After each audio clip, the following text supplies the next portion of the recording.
Wanga voi nai kal khom kan ni ti lai hi kan hriat non thar le a tho me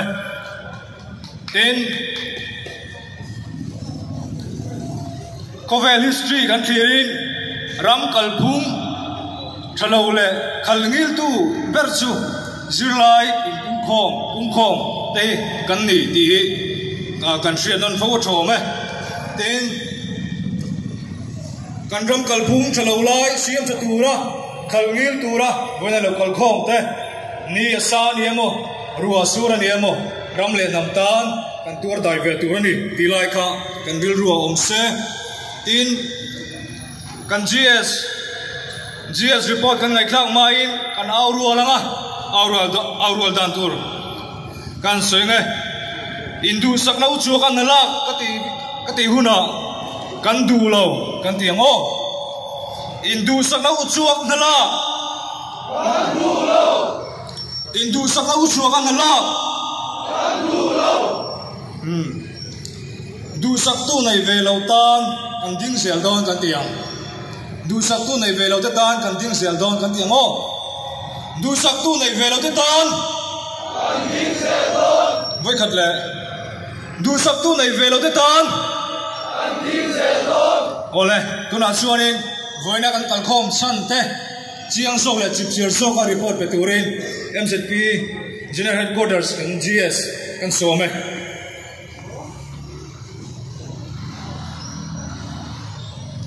chibai ule kan sia takin voin kan pun khom chan hi tu naya lungoi lo na lan tira pung khom kan nia kan tam viau lo ngin kan langa maro chu mizo mi pui te thin lungai ro chuan zirlai te thin lunga te na zong mek thin lunga chuan voina kan program hi atlana em ani di kha ama sain kan soi duwa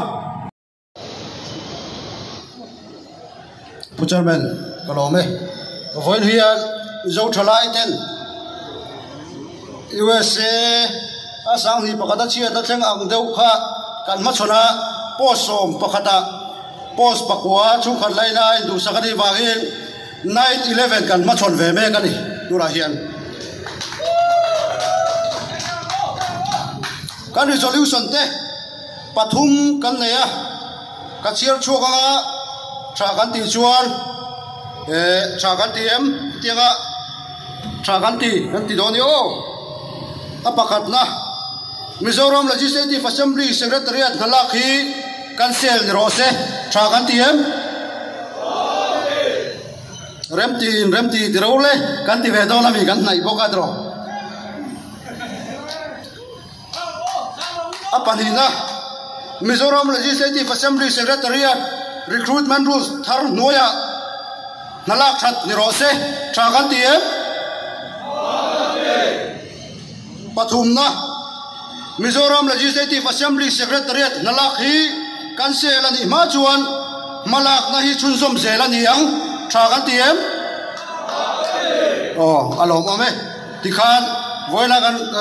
resolution pathum kan nei chu lom takin kan pass ani e